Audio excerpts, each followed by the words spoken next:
No,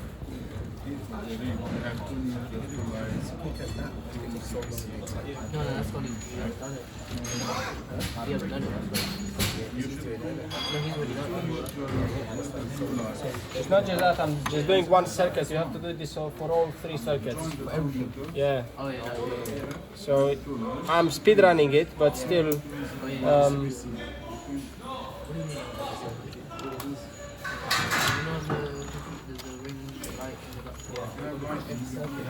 Only this side, that side's a free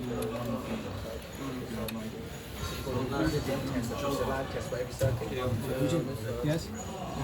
Here on the table, we don't record anything for the selection. Yes. Could you explain the installation for the light itself? Yeah. What's your driving team? the chapter for the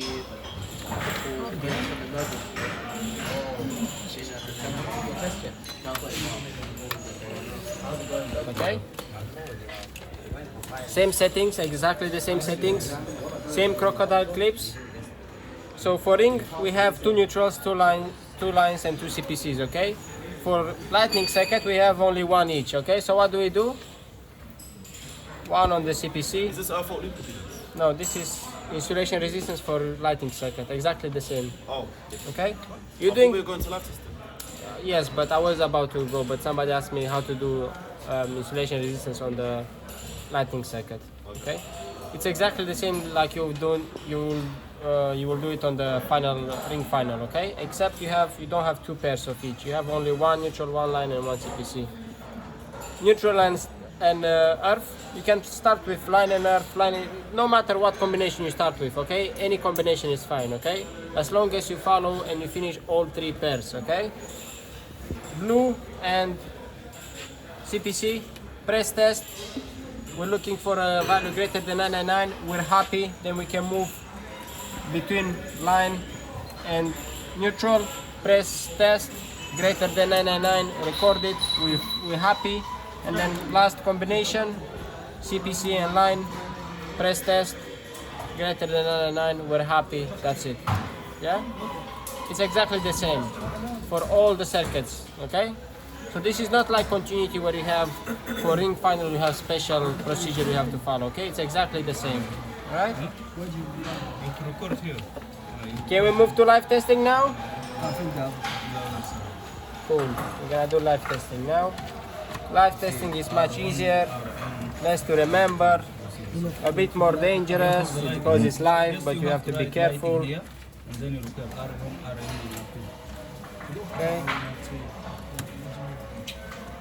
okay, for the lighting we have as well. We have R1, RN, and we have R2. And this will It's go the same like continuity. The ring coin itself. Same. okay. For all one, how do you find out? No, we don't have for our.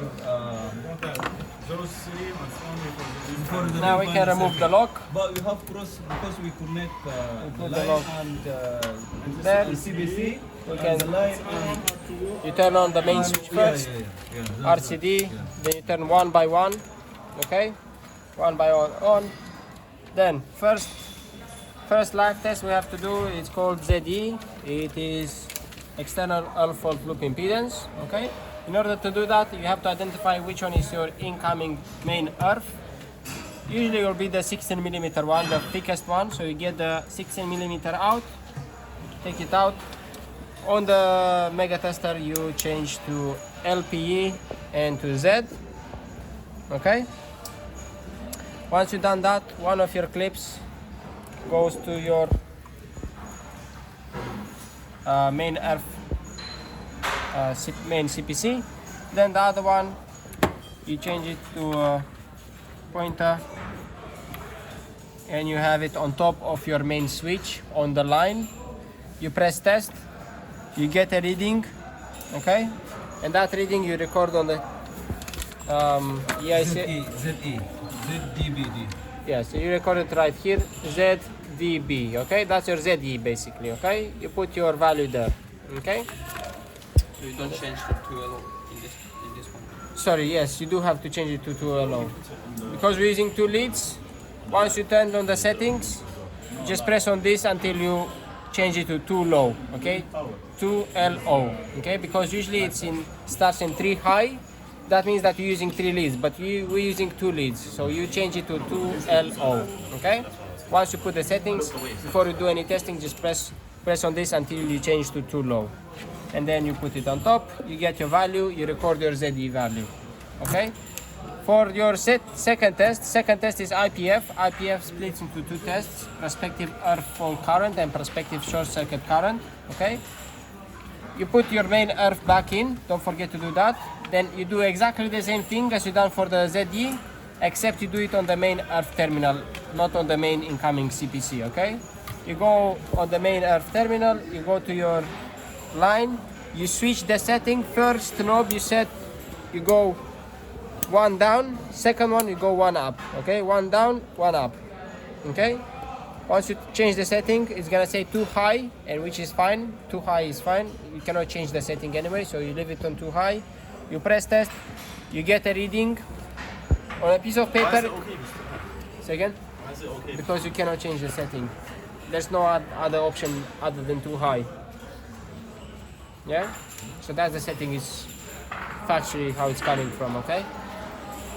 The reading that you get here, you're gonna put it on a piece of paper. You're not gonna put it on the schedule yet. You're gonna put it on a piece of paper, and after that, because IPF, you have another IPF you have to check. You have to check PSCFC, prospective short circuit fault current. Okay. So what you're going to do is you take your pointer. Okay. You go in between on top of your main switch. You go in between line and neutral. Same settings, you press test, you get a reading. Now whichever, and you compare the reading that you get now with the reading that you got from your prospective earth fault current.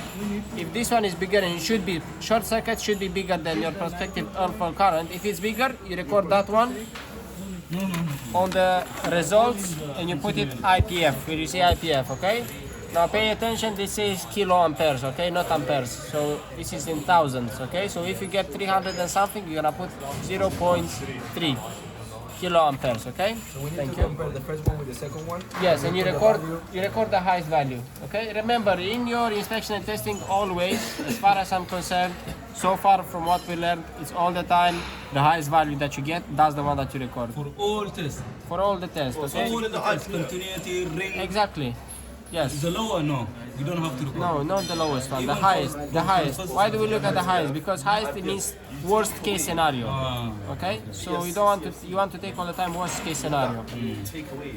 Okay, so from live testing, ZE done, IPF done. If you have an RCD, you have to carry out an RCD test, okay? Now to carry out an RCD testing, it's easy. Switch all. You switch all the circuit breakers off, Inspection, except power circuit. with exception Power to your power circuit, okay? Power circuit. So our power circuit is this ring, okay? Main switch is on, RCD is on, power circuit is on. Now I'm going to ask for the lead, please, for the plug-in lead. Thank you.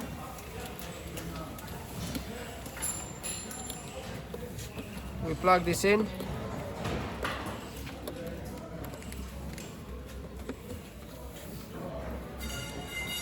Okay. We take a look at our RCD and we see that the braking capacity is 30 milliamperes. So we set it to 30, okay? RCD milliamperes, we do it 30. Then this we change to full current, okay? After we change to full current, don't forget to turn on your RCD. You plug this in, you make sure your socket is on the on position. Then automatically when you put to these settings, the battery is off on this, but when you put to these settings, you're gonna have here 0 degrees, okay?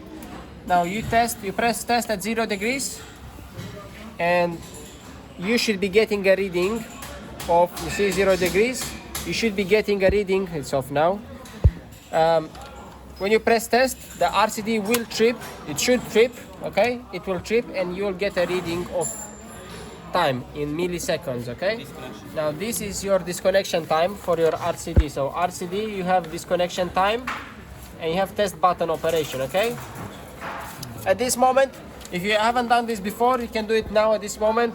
because this is live, when you press on the test of the RCD button, this should trip, okay?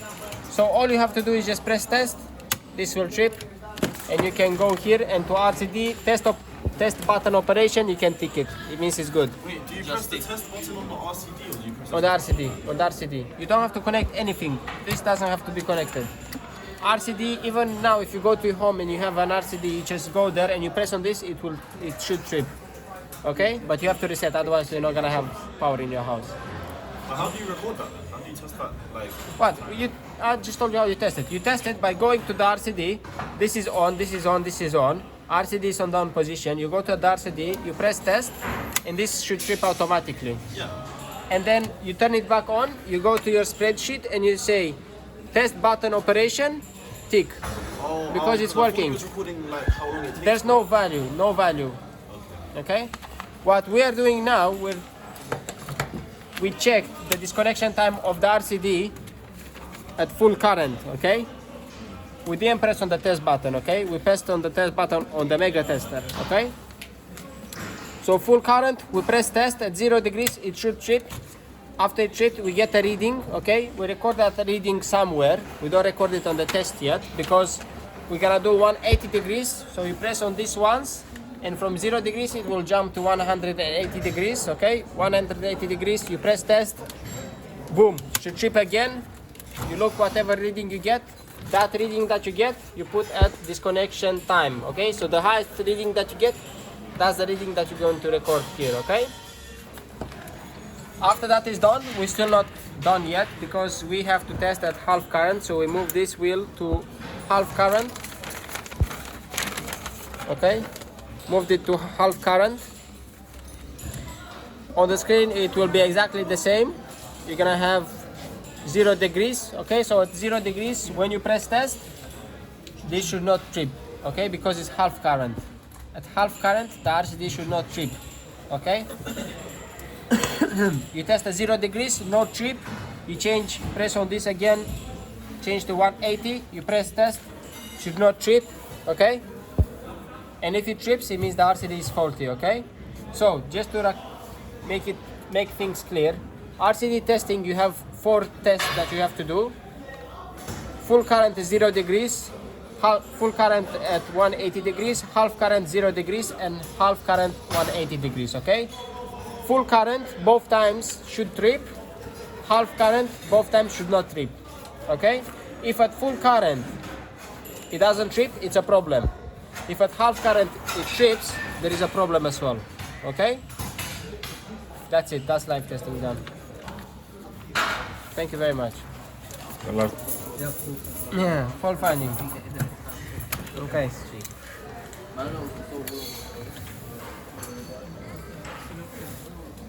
Let me have the testing leads, please. Fault finding, okay? We don't really focus that much on fault finding because if you know how to do dead testing, you know how to find faults, okay? Most of the faults is very easy to find when you know dead testing, okay? So, I'll tell you just now. To find faults, most of the faults you need to find will be that you need continuity testing and insulation resistance testing, okay? So, for example, I give this example all the time because in your exam, there's a fault somewhere where it says the customer receives an electric shock when they touch bonding, okay? When they touch the pipe work in the installation, when they touch it, they get a shock, okay? What does that mean? Straight away, what does it mean? Live. It's live, okay. Should it be live? No. Okay, and if it's live, what should happen? Shock live, then What should happen? you should. Why do you have this? Why do you have this? In case this becomes live, the current can flow through this. Okay, why do we have this connection? Bonding. Why do we have bonding? Because if this becomes live, the pipe becomes live, current can flow through this one because it's low potential. The cable is low potential. Can go through this. Can go here. From here, it can go to the RCD.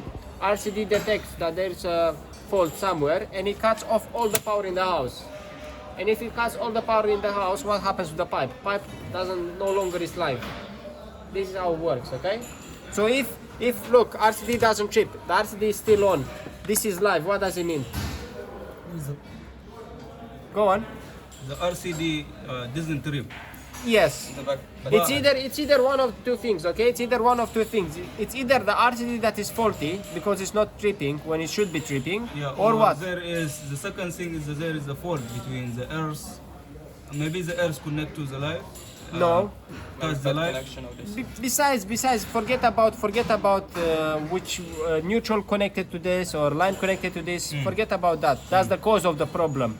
But what should be? Why do we have this? This is what I mean, guys. Look, it's not connected. It's not connected because if it was connected and the RCD was working properly, the RCD will be tripping, and there will be no shock. There is a problem with. It means not that connecting. it's not continuous. It's not continuous. How would they come live? Because it's not getting the feed from the CPC. It's getting the feed from a line or a neutral. Exactly. This is just it's like an emergency door for a building, yeah. So the people can evacuate. The current can evacuate through here, and then can get to safety here, and then they close all the doors. Okay.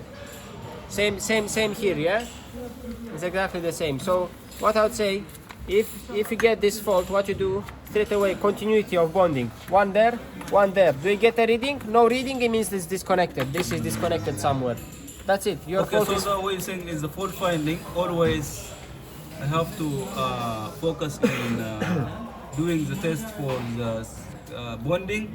And Not continuity. necessarily bonding. I'll give you an example on bonding, but it could be the client is receiving a shock from the if this is conduit and not metal conduit. Maybe the customer is getting a shock on the lighting circuit from the conduit. Okay, so okay, I need to work on the lighting circuit, and I know that it's a problem because this is live. It means either a neutral is touching this inside, or a line is touching this inside. So what you're gonna do? You're gonna Insulation is bad. exactly. So you're gonna do insulation resistance between line and neutral on this circuit to check if that with each other, or earth. You're gonna check continuity of earth. You're gonna check. Is this continuous with the pipe? If there's no continuity, it should be continuous. If it's not continuity, it means that the earth fault current has no return path here, so you can switch the RCD off. It means that it's stuck here, that's why it's getting live and you get shock. It means that it's not continuous. Earth is not continuous all the way to here. It's a broken earth somewhere. Okay? Mostly it's continuous, okay? It's continuity. Continuity. You have to check continuity. Sometimes insulation resistance when they're touching with each other. Short circuit. Could be short circuit, okay? For finding, that's kind of it that you need to know. Okay? But in the exam, do you focus too much about fault finding or? Because as it says, you Six have faults. to get a 6 fault. 6 faults. You get 6 faults, and yeah, like I told you, mostly continuity and insulation resistance. And you need to tell them how you're gonna rectify this, how you find it, and how you're gonna rectify this. Okay? So you said how to find it. I used continuity testing. I've done continuity between this. I seen that the reading is low, or the reading is high, or the reading is non-existent. That means that this is broken. Line conductor is touching with this. This is touching that. How would I rectify this? This would need further investigation, and it will need the cables to be removed and replaced with brand new insulation.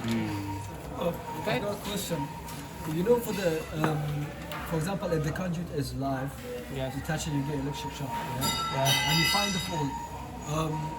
What reading you give in your voltmeter? That it is.